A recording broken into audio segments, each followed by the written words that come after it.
नमस्कार जय जगन्नाथ। आज जुलाई 29 तारीख बुधवार। तेबे आसंतु आज दिन 30 गुरुत्वपूर्ण खबर पर नजर पकईबा मात्र 10 मिनिट भितर। आपण को भल पाइबा स्वरूप भिडियोटी गोटे गोटे लाइक निश्चय रखिए। या सहित चैनल नुआ कर आसते चैनल सब्सक्राइब कर पाखर आसुवा बेल चिन्ह को दबाई रखिए और केउं जिलार भिडियोटी देखुंत कमेंट माध्यम निहाती जनइबे।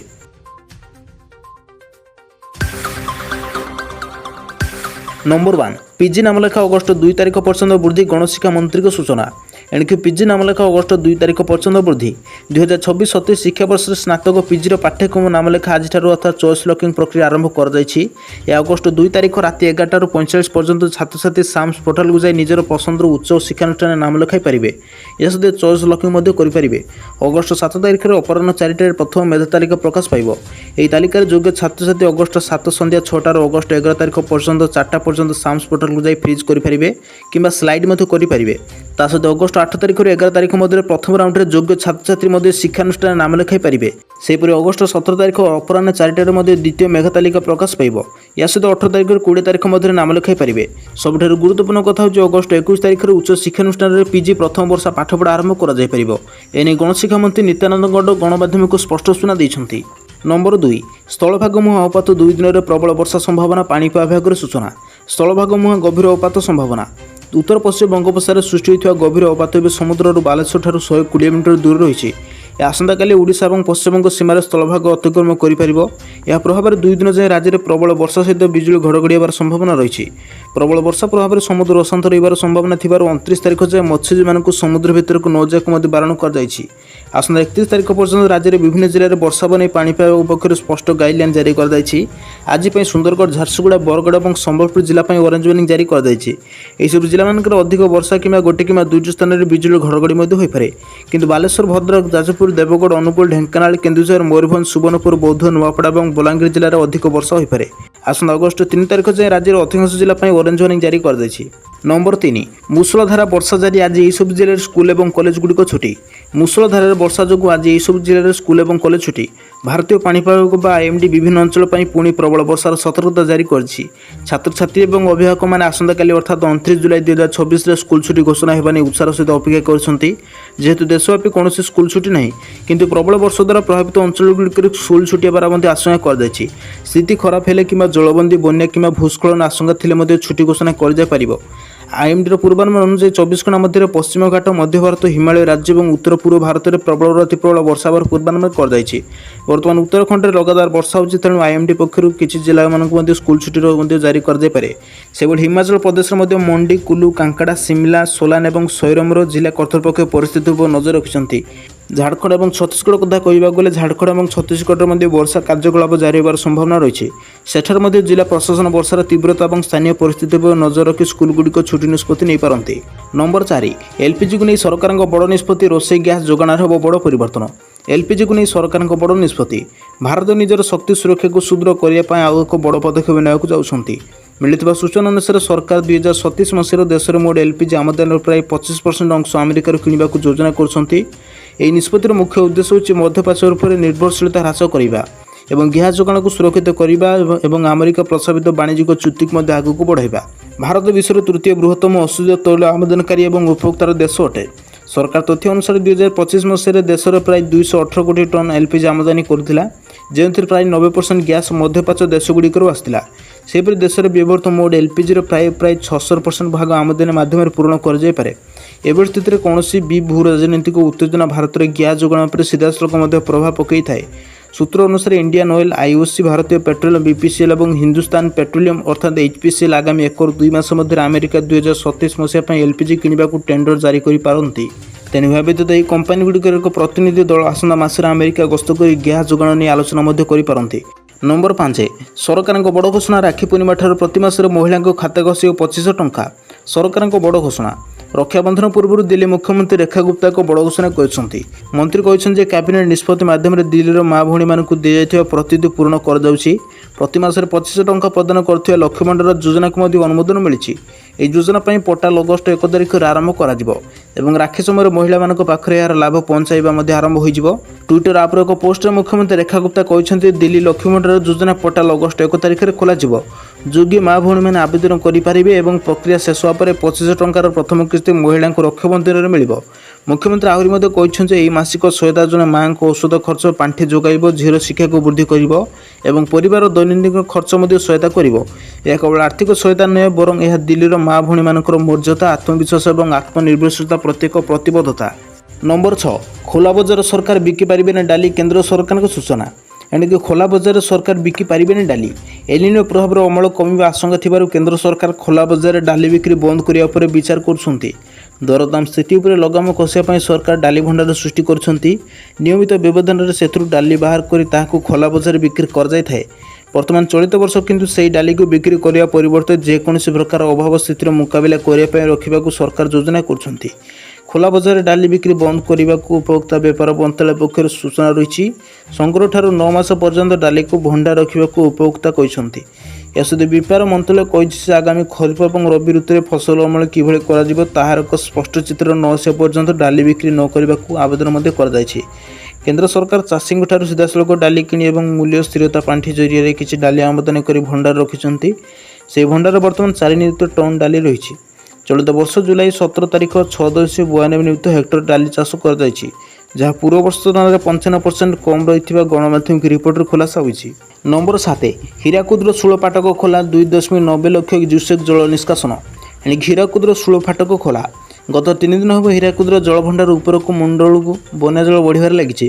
ତେଣୁ ଅଧିକରୁ ଅଧିକ ଫାଟ ଦେଖାଯାଉଛି। ଗତ ବୁଧବାର ଜଳଭଣ୍ଡାରକୁ ପ୍ରାୟ 2,48,691 କ୍ୟୁସେକ୍ ଜଳ ବନ୍ୟା ଜଳ ପ୍ରବେଶ କରୁଛି। ଏହା ପ୍ରଭାବରେ 12ଟି ଫାଟକରୁ ବନ୍ୟା ଜଳ ନିଷ୍କାସନ ହେଉଛି। ଗତ ଗୁରୁବାର ଠାରୁ 3 ଲକ୍ଷ କ୍ୟୁସେକ୍ ବନ୍ୟା ଜଳ ପ୍ରବେଶ କରିବା ପାଇଁ ଆଉ 4ଟି ଫାଟକ ଖୋଲିବାକୁ ମଧ୍ୟ ନିର୍ଦ୍ଦେଶ କରାଯାଇଛି। ଗୁରୁବାର ସନ୍ଧ୍ୟା 6ଟାରେ ଜଳଭଣ୍ଡାରରେ ଜଳସ୍ତର 614.52 ଫୁଟ ରହିଥିଲା ଏବଂ ପ୍ରତି ସେକେଣ୍ଡରେ 2,90,375 କ୍ୟୁସେକ୍ ଜଳ ପ୍ରବେଶ କରୁଥିଲା। ବିଭିନ୍ନ ମାଧ୍ୟମରେ 2,70,314 କ୍ୟୁସେକ୍ ବନ୍ୟା ଜଳ ନିଷ୍କାସିତ କରାଯାଉଛି। କିନ୍ତୁ ଜଳଭଣ୍ଡାର ଷୋଳ ଫାଟକ ଖୋଲା ଥିବା ବେଳେ କଟକର ମୁଣ୍ଡଳୀରେ 3,57,821 କ୍ୟୁସେକ୍ ଜଳ ପ୍ରଭାବିତ ହେଉଥିବା ଗଣମାଧ୍ୟମିକ ରିପୋର୍ଟରେ ଖୁଲାସା ହୋଇଛି। ରାଜ୍ୟରେ ପୁଣି ଖାଇବା ତେଲ ହେଲା ମହଙ୍ଗା, ଖାଉଟି ମନ୍ତ୍ରୀଙ୍କ ସୂଚନା। ରାଜ୍ୟରେ ପୁଣି ଖାଇବା ତେଲ ହେଲା ମହଙ୍ଗା। ପେଟ୍ରୋଲ ଏବଂ ଡିଜେଲ ଦର ବୃଦ୍ଧି ଯୋଗୁଁ ପୂର୍ବରୁ ହିଁ ସାଧାରଣ ଲୋକ ଚିନ୍ତାରେ ରହିଥିଲେ, କିନ୍ତୁ ବର୍ତ୍ତମାନ ରୋଷେଇ ଘର ଓ ଅନ୍ୟାନ୍ୟ ସାମଗ୍ରୀର ଦରଦାମ ମଧ୍ୟ ଆକାଶ ହେବାକୁ ଲାଗିଛି। ପ୍ରଥମେ କ୍ଷୀର, ପରେ ପନିପରିବା ଏବଂ ଏବେ ଖାଇବା ତେଲ ଦାମ ମଧ୍ୟ ବଢ଼ିବାକୁ ଲାଗିଛି।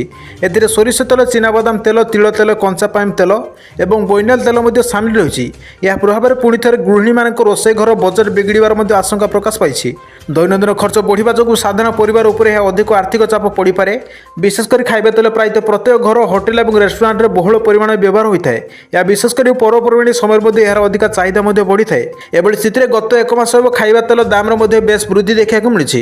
ଏହା ପ୍ରଭାବରେ ବାହାର ଦେଶରୁ ଆମଦାନୀ କରାଯାଉଥିବା ଖାଇବା ତେଲ ଦାମ ମଧ୍ୟ ବୃଦ୍ଧି ଦେଖିବାକୁ ମିଳିଛି।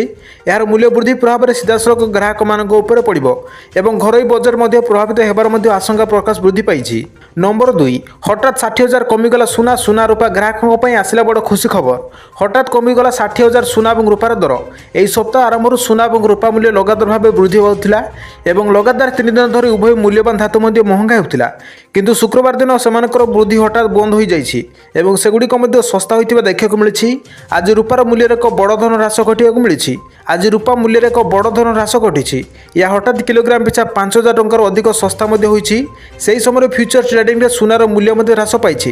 ଆଜି ରୂପାର ମୂଲ୍ୟ 2.22 ଲକ୍ଷ ଟଙ୍କା ତଳେ ପଡ଼ିଛି। ଏହା ଗୁରୁବାର ଦିନ ବ୍ୟବସାୟ ଆରମ୍ଭରୁ ସାମଗ୍ରୀ ବଜାରରେ ମାନ୍ଦାବସ୍ଥା ଦେଖାଯାଇଥିଲା ଏବଂ ନିରନ୍ତର ବୃଦ୍ଧି ପାଉଥିବା ସୁନା ଏବଂ ରୂପା ମୂଲ୍ୟରେ ଆଜି ଏକ ବଡ଼ ଧରଣ ହ୍ରାସ ଦେଖିବାକୁ ମିଳିଥିବା କୁହାଯାଉଛି।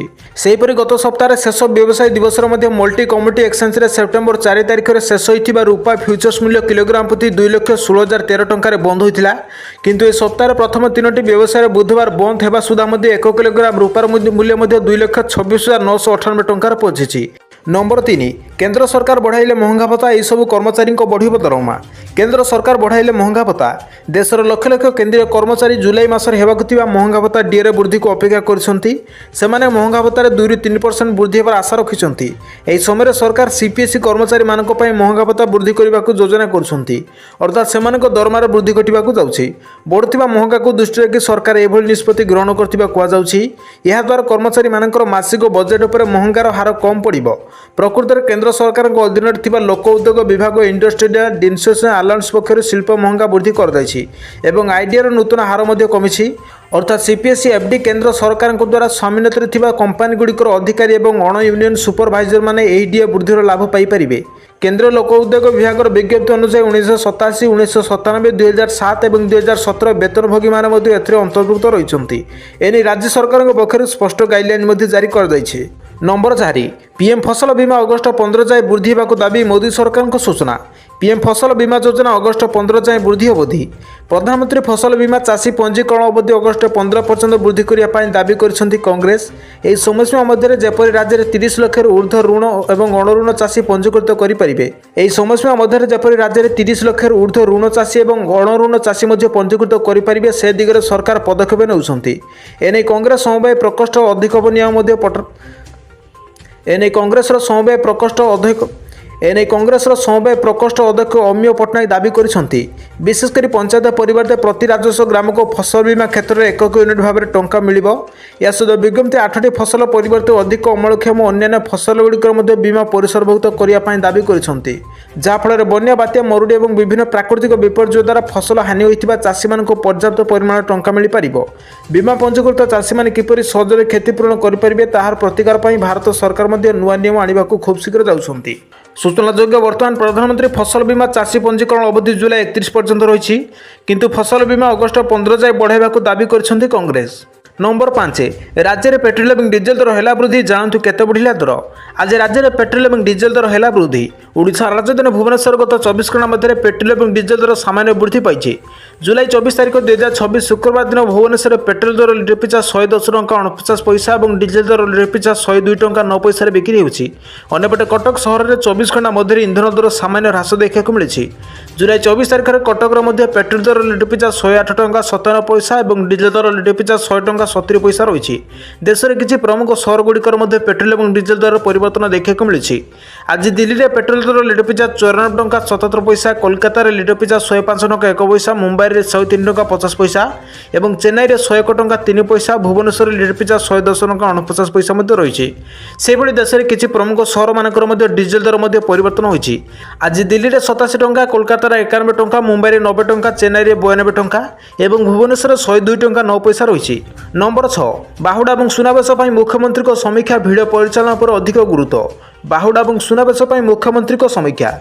महाप्रभु बाहुड़ा यात्रा और सुनावेश भिड़ परिचालन और निरंतर सूचना आदान प्रदान पर अधिक गुरुत्व देउछंती सरकार।